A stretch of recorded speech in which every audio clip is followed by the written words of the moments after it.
welcome to another episode of Metal Mastermind. Your host, Jason Stallworth, and co-host and co-founder of Metal Mastermind, Ken Cadellis. What's up, buddy? What's up, guys? Hey, man. So, got a really cool and interesting conversation today, as usual. We're going to start out with what inspires you as a metal musician. We're going to talk about some of those things, and not just other musicians, but maybe events, maybe getting into some other territory there. And towards the end, we're also going to talk about how us metal musicians, how we are different, but yet the same. So that's going to be a really interesting twist on that. So do hang around for the entire podcast.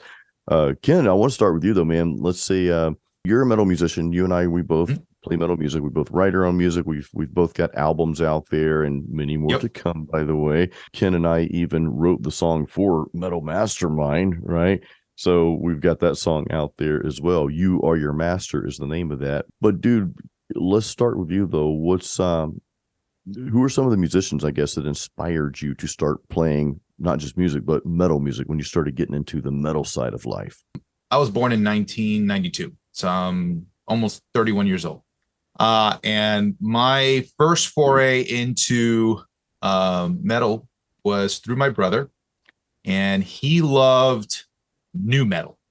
So I listened to a lot of like Disturbed, and he also had other bands like Limp Bizkit playing at the time. And he just kind of loved that kind of energy that metal gave. I remember one of the first things that I really fell in love with was Ashes of the Wake by Lamb of God. That was, a huge inspiration to me. And as I got more deeper into this stuff, my brother was showing me things like Metallica and Megadeth. And I think one of his favorite songs from Megadeth was A Tout Le Monde. So I had a really interesting way of getting into metal. It wasn't with the traditional big four. It was actually with this other wave of metal. And I started to kind of dive deeper into it myself, more than my brother was getting into it. So I became more of a metalhead than he did, but he still actually listens to a lot of his stuff today, even too. He loves Ghost and all that kind of stuff. Today, back when I was, a kid, I picked up Dream Theater. Dream Theater was the sort of turning point for me, which made me want to really do music as a drummer. So I fell in love with it. I first heard of Dream Theater while I was playing Rock Band and Guitar Hero. So my journey into that kind of catapulted my love for metal even more. Started listening to Machine Head and all these other kinds of bands that were being exposed to me through some of this in these games. So I could thank Xbox and Microsoft for that. That's pretty cool, man. Yeah, no. So I had a huge love for it.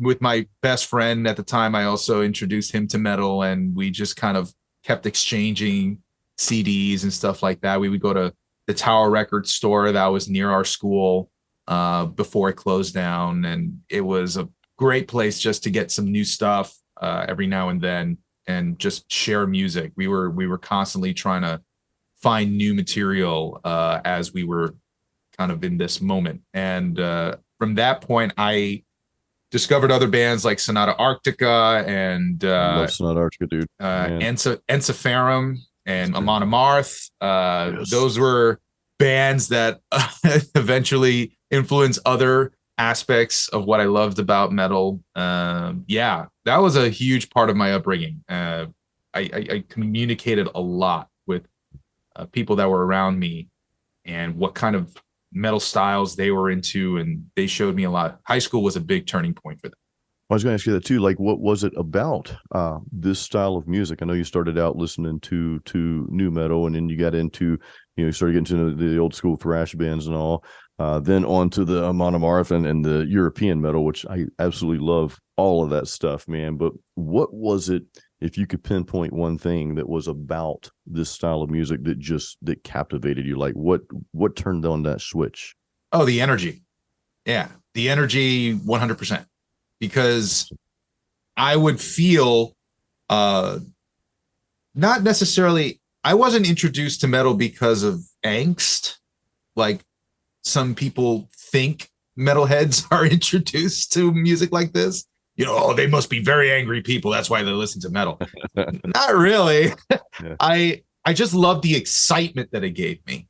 And I just dove headfirst into that. I remember playing video games, and one of the aspects that made those video games so much more fun was putting on a metal soundtrack to it.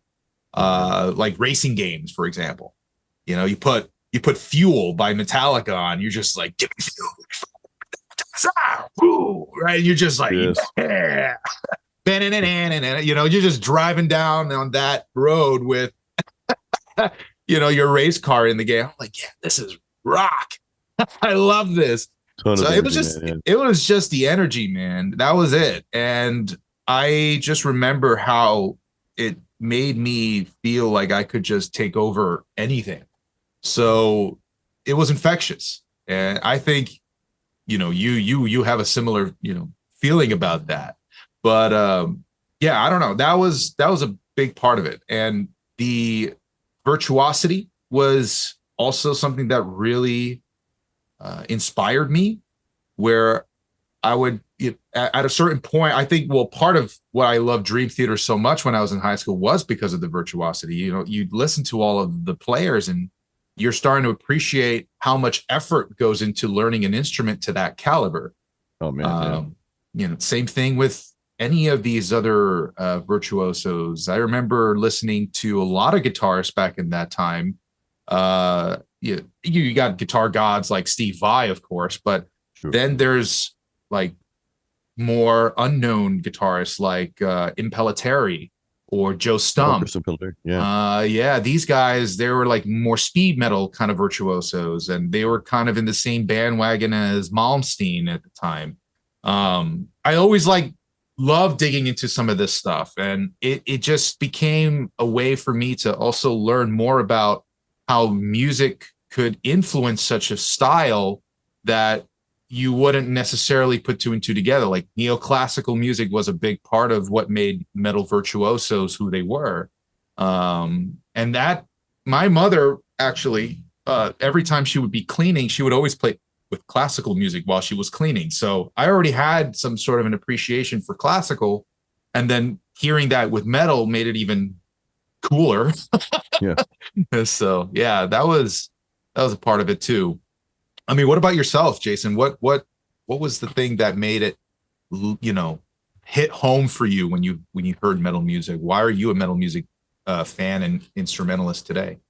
I think the biggest thing was this guy that was on my bus, and I know I've told this story quite a few times over the years in many videos and even in my book, Heavy Metal and Weights. But there was this guy, his name was Kevin, and I wish I could find this guy. I know his last name. I won't say it on here, but I can't find him anywhere. It's like he was a ghost. But this was probably the last year, either last year in middle school or first year in high school. I can't quite remember. But he just looked cool. He had the gene. Now I grew up kind of in a Bible Belty type area, kind of out in the country. I went to this high school called Tate High School in Cantonment, Florida. So a lot of people, some people, very few people will know that. But anyway, I saw this kid on the bus. His name was Kevin. He had the jean jacket, all the patches, long hair, and he, it's probably bad to say, but he was everything I wanted to be. And you talked about the energy and that excitement that metal gives you. He had that, he just was happy all the time. He always had his headphones on. A lot of other people would be like, well, that's that weird boy that listens to their devil music. So I've carried that term devil music over the years. It's kind of funny, but in any case, though, he was just cool. He was so kind, and he was so into his music. And I just built up the courage because I was a timid kid. I'm like, hey, dude, could you tell me what you're listening to? And he said, Metallica. And then he went back to air drumming. So again, I've told the story 1,000 times. I went out and took grass cutting money that I had because, back then I was born in 75, right? So this is probably around like 87, 88, something like that. I started playing guitar in 1989. So it's probably 88 or 89 when I bought my first two albums, Metallica's Master of Puppets and Justice for All. I'd never really heard them. I just knew that dude listened to Metallica and I wanted some of that. So I got it and I'm like, whoa. So you mentioned composition, you mentioned classical music. I think there's a lot of similarities because when you're listening to metal, especially those particular albums, Justice and Puppets, the guitar parts in there were just, it was, they were orchestrated, right? It was like a metal orchestra almost because the guitars are sometimes doing some different things and they're just kind of all over the place. And I got into Joe Satriani soon after that, and I loved his instrumentation. And I know that's not considered metal, but I think a lot of heavy metal guitar players are also influenced by Satriani. So it just went on from there. And I got really big into the hair metal scene around that time as well. Nice. And then the rock and roll bands like Guns N' Roses, Appetite came out, that was already out when I started playing guitar. Bands like Scorpions and Dokken and Oh yeah. Queensryche and got into some of the darker stuff like I think it was Fate's Warning, King Diamond, so many bands, but I also like I like the hair metal and even some of the pop metal. Like I still to this day, I love listening to Bon Jovi, man. I play a lot of Bon Jovi at my live solo acoustic gigs, it's just cool music. But there's an energy there, and there was something about metal music in general, just rock and metal, that took me to a different place. It opened up a new world in my mind, and I can't really explain. I know everybody listening, you probably know exactly what I'm talking about, Ken. You know too, but it just takes you to a different place. It's like you're in this own world, and a lot of what I saw too was that I didn't have a lot of confidence growing up as a kid, so I did feel like an outcast in my own way, and I could relate to a lot of the guys and girls that grew up listening to metal. Metal was also, and I'm not saying this is the same for everybody. Might sound like a stereotype, but I saw the common thread of people that didn't feel like they fit in. Well, they knew they had a home in the metal community. Yeah, that's a common thing with metal. We've always been kind of known as the underground, the outsiders, Yes. and we accept people who wish to either break away from the norm or those who just felt like they just never fit in and needed to find a place to call home. That's always been kind of common with us. And that's what I think makes us such a unique and diverse type of style to listen to. And part of the reason why I see so many subgenres within the metal genre, because I don't think other types of styles have nearly as much variation as what we see in metal, which is kind of amazing to me. You got everything, from black metal to, you even have Christian metal, you even have thrash metal, death metal, all these different symphonic metal, all these different types of styles of Melodic death metal, metal. melodic death metal. Like it's just everything in the metal genre. I feel that we celebrate our uniqueness to a point that it makes us so worldly. We still identify as one. That's a unique persona in the metal community. I don't find that a lot of people, even though, yeah, you got a couple ones who are a little bit more radical and they want to kind of stick to their own little niches, but Sure. most people in the metal community like appreciate metal generally for what it is. And they will call metal as it is. It's metal.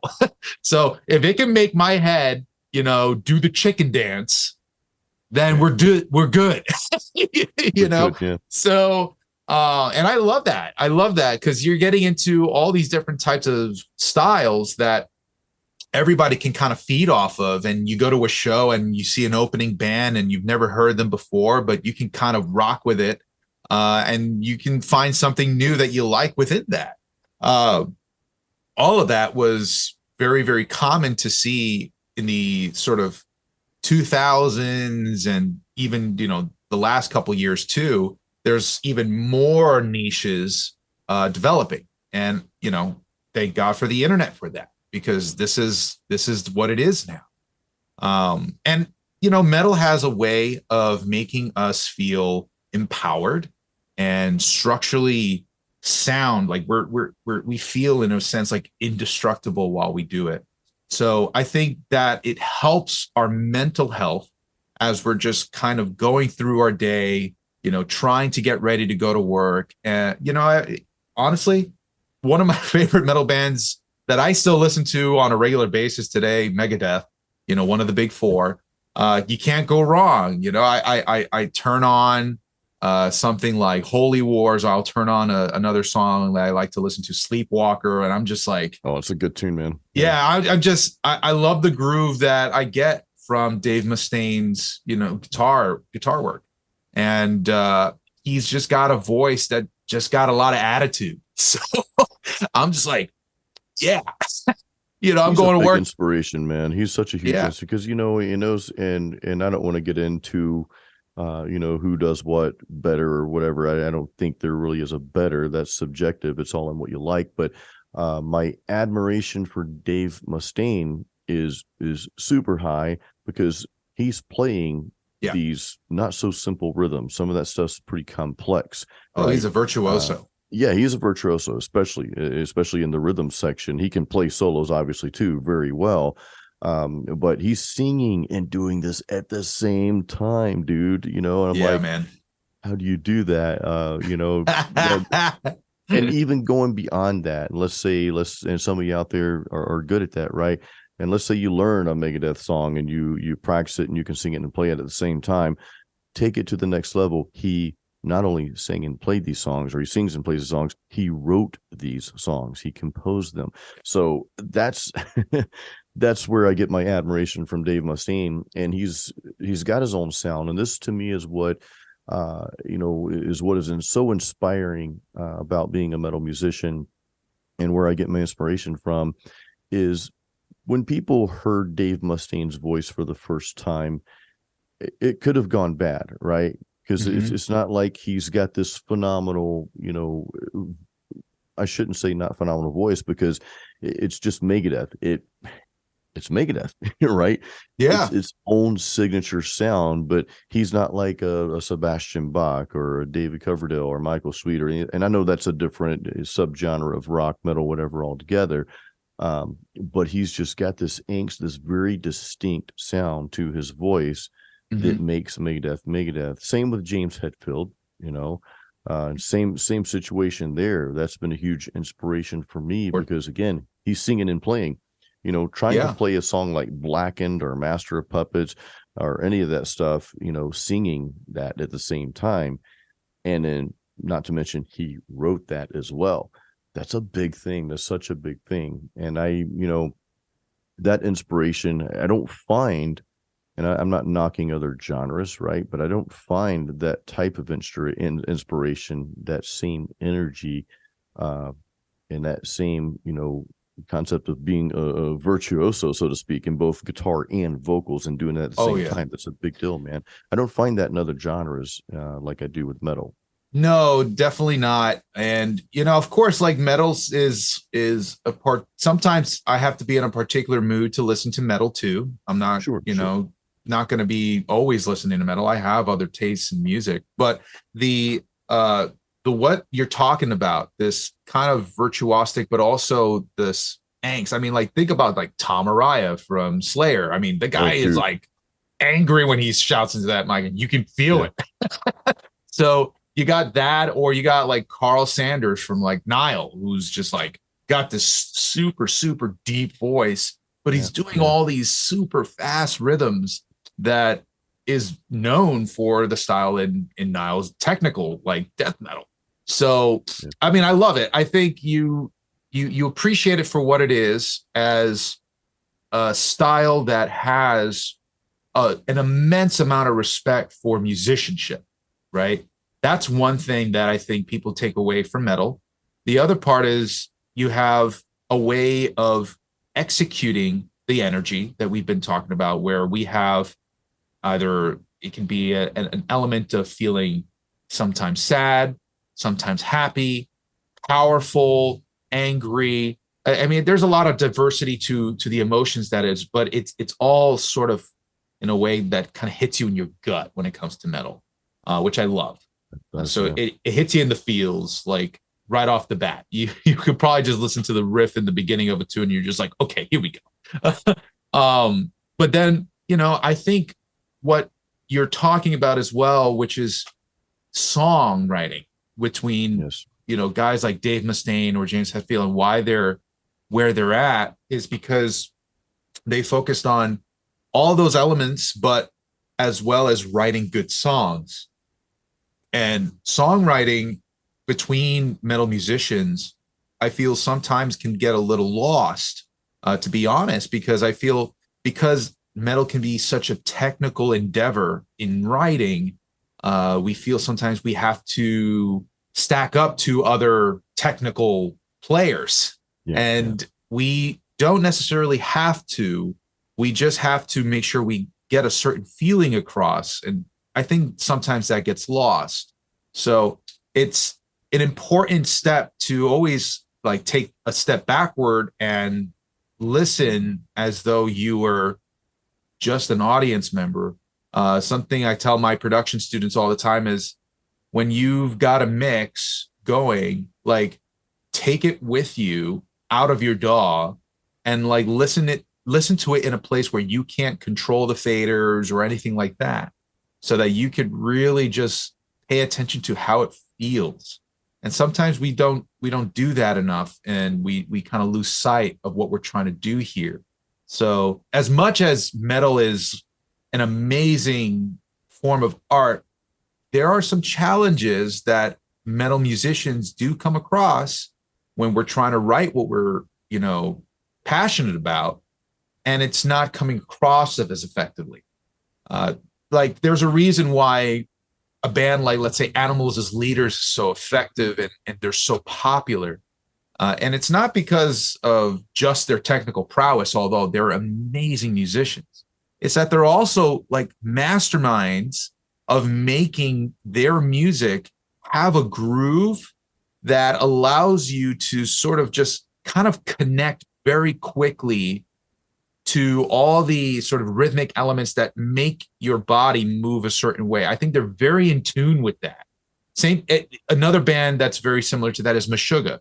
They're so intuitive with their rhythms.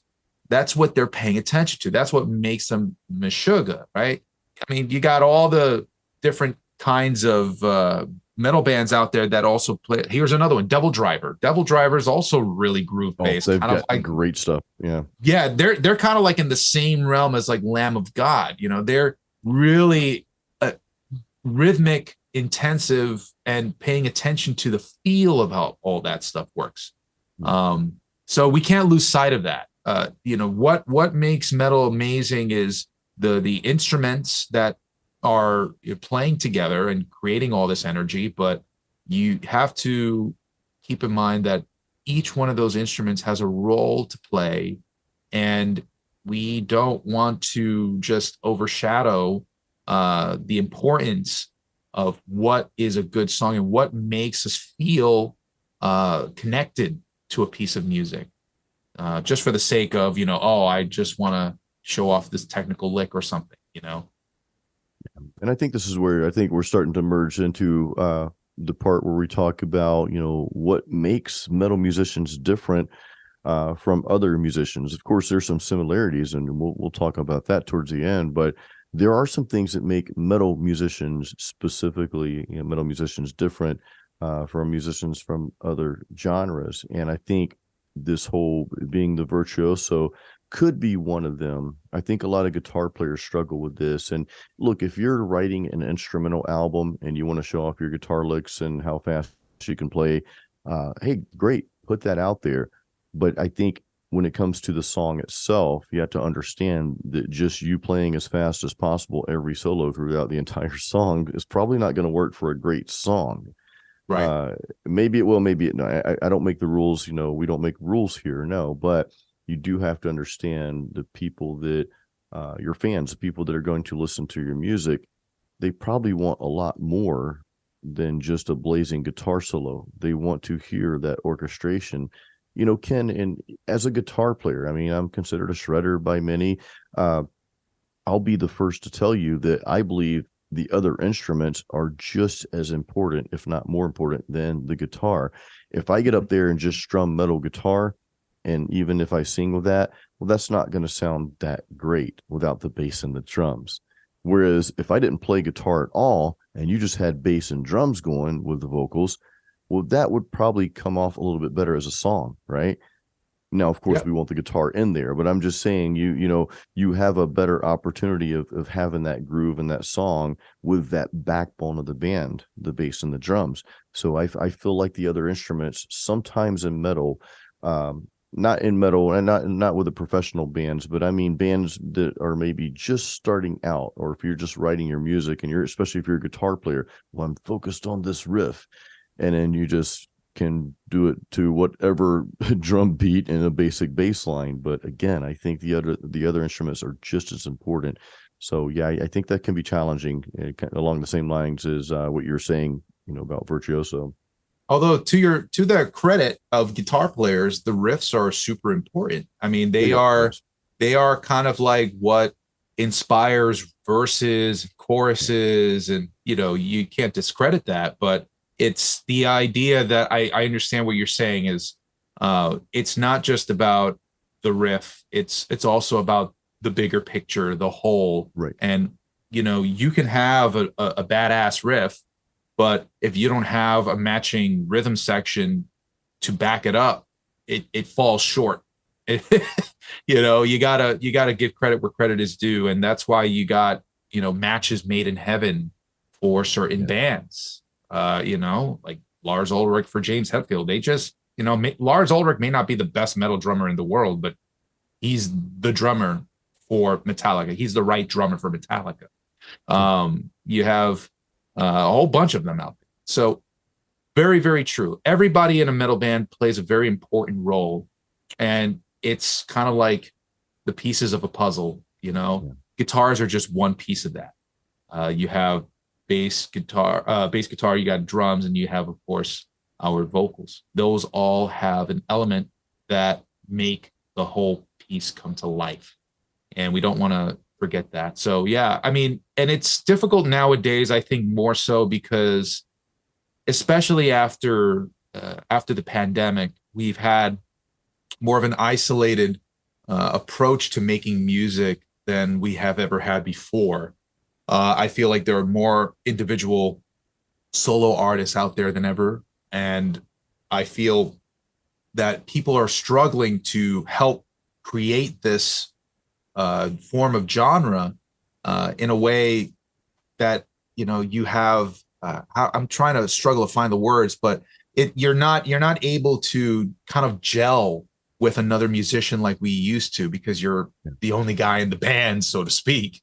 So sometimes it's one of those things where in metal, sometimes it's better with more than one person, but not to say that it's impossible. It's more challenging. You have to have maybe a little bit more experience to know what it is that you're going for, and you maybe need a little bit of help to get there.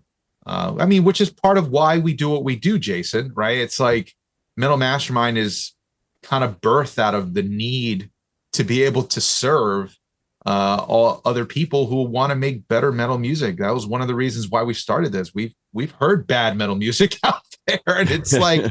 okay, clearly we need a little help here, so let's do that. And we just kind of decided to do it, and I'm so grateful for that.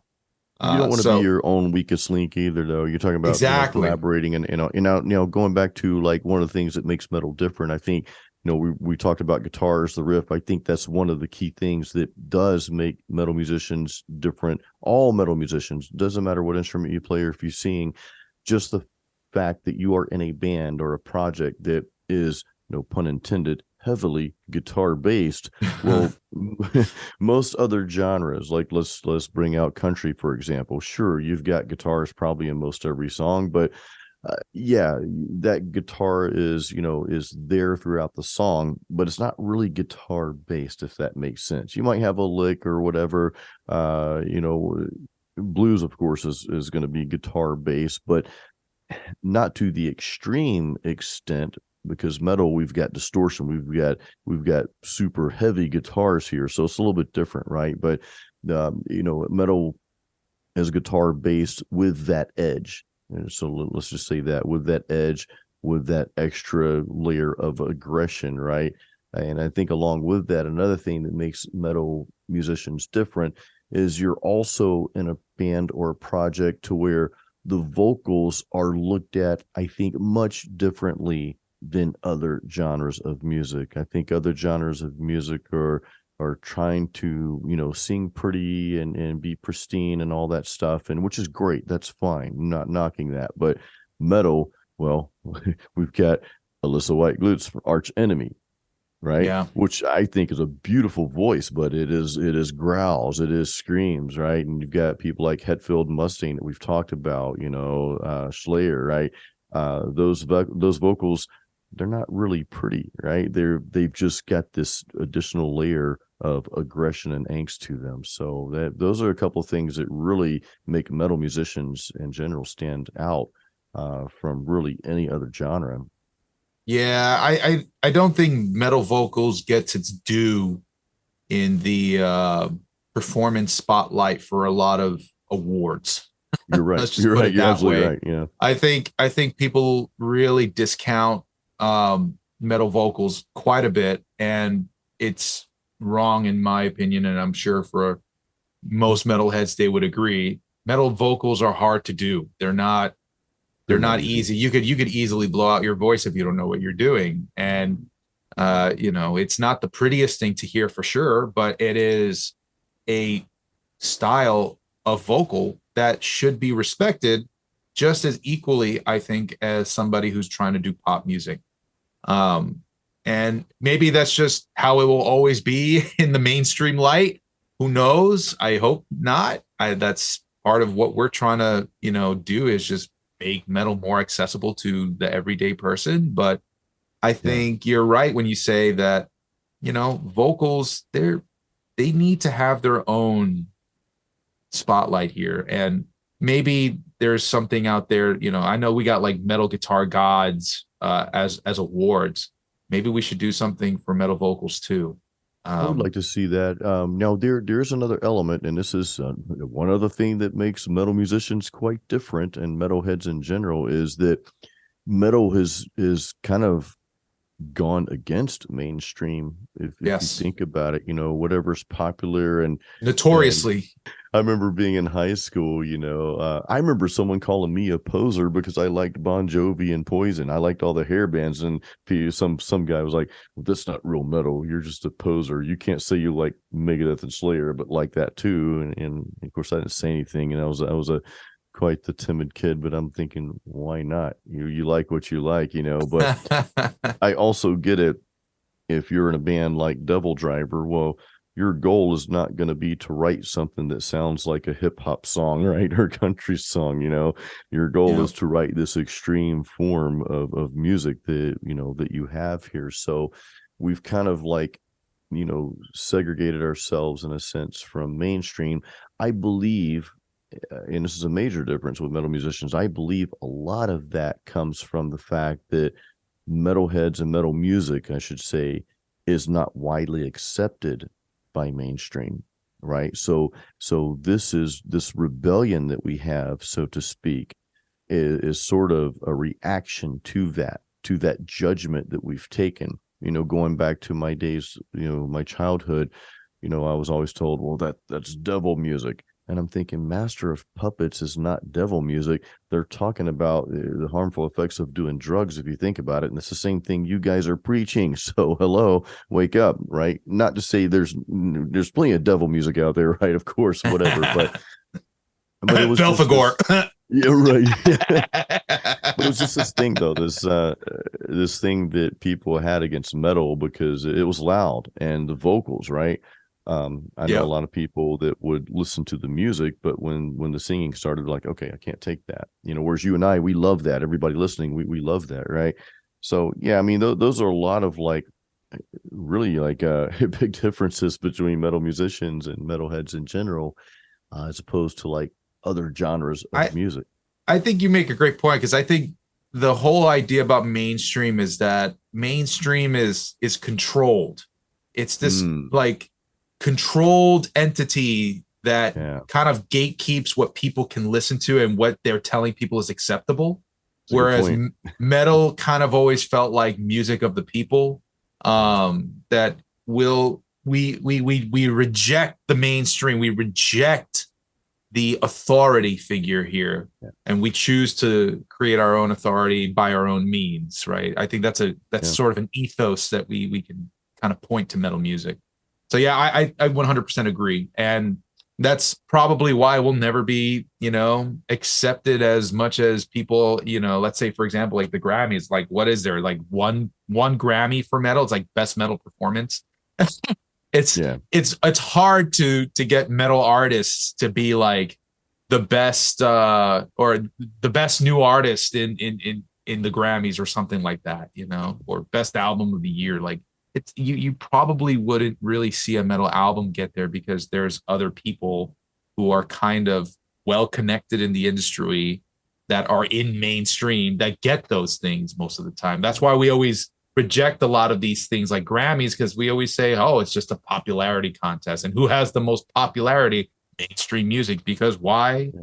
It's gate They're kept. mainstream. Yeah. So yeah, that's why we do what we do, right? So Yeah. yeah, I agree to the ends of time that this is a something that makes us different and makes us also one and the same as a metalhead, right? Well, that's why we love anybody who tries to do something different, whether that be and taking inspiration from other genres that make metal, also really cool. I mean, I've heard some amazing stuff out there. There's this band that I always appreciated ever since I heard it. It was called Mute the Saint, which is kind of like a sitar metal, Oh, taking, cool. Indian music and blending that with metal music, which sounds amazing. And especially all like the rhythmic elements that you get with Indian culture.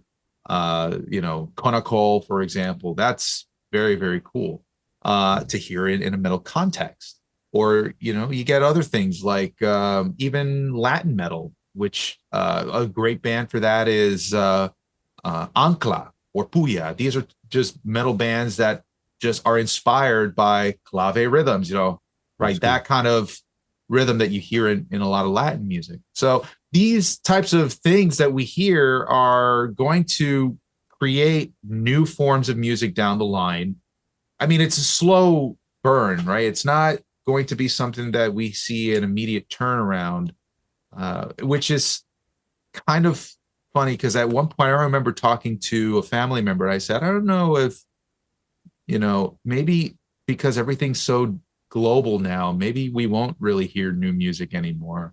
And they were like, you'll always hear new music. You You'll just always hear you it. just you just haven't found it yet. That's all. And I was like, you're right. Yeah. I Actually, get the I whole take back global what I thing. said. Yeah, I mean, Yeah. I get the whole global thing, but and we've kind of crossed cultures, but I think that, and I hope that the good parts of every culture will stay rooted in that, right? Like my wife is from Thailand, so I'm ingrained in the Thai culture. I speak the language at an intermediate level. I can read and write Thai a little, and I've studied even their primary religion, Buddhism, and I have a lot of just deep appreciation for the culture. And there are parts about that culture, many parts about that culture that, man, I hope that won't change. I know we all evolve, right? But there are just certain parts of that that I think I think it's healthy to keep some of that, or a lot of that, I should say, right? We all evolve and we want to be a better version of ourselves, even a better version of our culture as we evolve.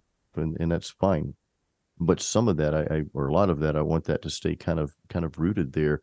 Is what makes us unique, Yeah. who would want to be the same? And that would be like having just one, no subgenres of metal, it's just metal and it all sounds the same. Well, it's not metal if it doesn't sound like this. Let's globalize metal. No, I like the fact that there's new metal. I wasn't a big fan of new metal, right? And I learned to appreciate some of it later, but I'm glad it's there. I love melodic death metal, right? I like some black metal. That's not every metalhead's thing. So I'm glad there's a subgenre for that. I'm glad we have our old school thrash metal. I'm glad we have hair metal. I love hair metal. There are some metalheads that just cannot stand hair metal, but we have it, right? So I love that we have these different cultures, if you will, aka subgenres of metal. So I want that to remain. And this is Ken, I think this is where we start to tie back into uh, some of the similarities that metal musicians have with other musicians of other genres. You know, I jammed with a really amazing Spanish guitarist, Andres Collins in Sarasota. I went down to see one of his gigs, and he's like, "Hey, bring your guitar." I'm like, "But this is your gig." He's like, "Bring your guitar, dude." So I'm okay. So him and I jammed. This guy is fingerstyle guitarist, right? Playing Spanish guitar. He is shredding. I'm like, what did you just do, dude? Holy crap, you know? And there's several other musicians, local musicians. One friend of mine, Dean Johannesson, he plays like 40s, 50s, and 60s music, and he even writes that style. And he's not shredding away on guitar, Wow. but he is so smooth and just like the whole swing vibe and all that. He's so smooth at what he does. It's inspiring to me. So I see the time that he's put into that and how well he plays and how well he sings. Me as a metal musician, you know, we have that similarity, right? That we just want to sound good. We want to write good music. We want to perform well. So, uh, you know, you see that really across all genres, regardless of what type of musician you are. Yeah, and I think it's important to know your history. I think what we find in metal music is an appreciation for a lot of culture. And if you're someone who's trying to extract something new out of your imagination, I think one thing that could really help is like go and listen to the people that inspire the people you're inspired by and what inspired them too, and just go as far back as you think you can and see what you come up with. Like, you can trace everything that we have in metal all the way to the blues. And then I if we're was talking just gonna about, yeah, and there's like different styles of blues too. There's not, in yeah. America, for example, you got African American blues, but you also have Native American blues too. Like Oh, they're a big influence on how we made our music the way it is. So, and then of course you can think of other things like the people who spoke Creole in Louisiana and how they created Dixieland and oh wow, dude. Yeah, ragtime that's and all true. this kind of stuff, right? Like this didn't come from nowhere; it came from somewhere.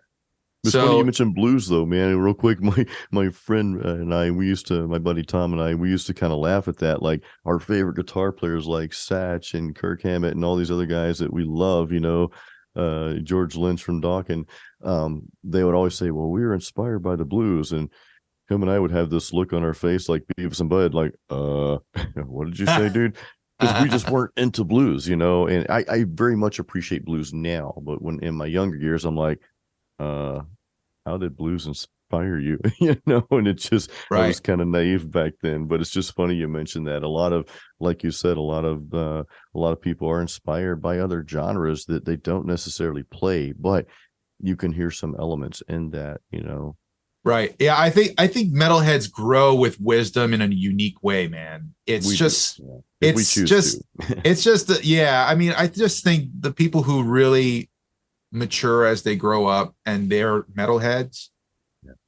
they have a different outlook on life. They have a different outlook on, what makes somebody happy, and all the things that are important to us, metal musicians and metalheads alike. Yeah. We kind of fall under the same scope of what's important. And when we're talking about, influences of music, yeah, when I was a younger kid too, I wasn't, thinking about all these other types of genres necessarily.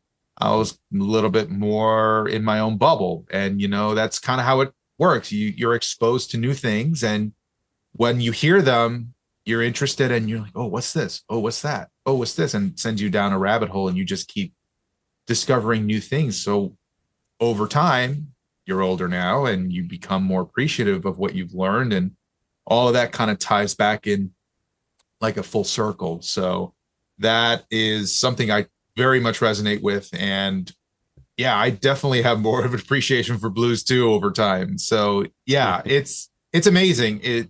And I love that. I love that about us. So but at the core of everything, what's important, it's good songwriting. It's making sure that you are having enough passion to dedicate to playing your instrument well. It's a lot of things altogether. And we've talked about like golden rules of recording on our podcast before, and all of those things matter. So being a metal musician means that you have to have enough passion to go against the grain and try something different, because that's what we've been doing for decades now. Oh, And yeah. there's no rest for the wicked in this one. No, dude. No. There's not. And guys, speaking of songwriting, we do have a songwriting course on Metal Mastermind called Metal Songwriters Forge. Ken and I, we're in the middle of upgrading that course. I don't know if it'll be upgraded by the time this podcast comes out or not, maybe, because we record these a couple of weeks in advance to stay ahead. Just to give you guys that a little tip there. We try to stay ahead. But head over to metalmastermind.com. Click on the button where it says courses. That'll take you to all of our courses.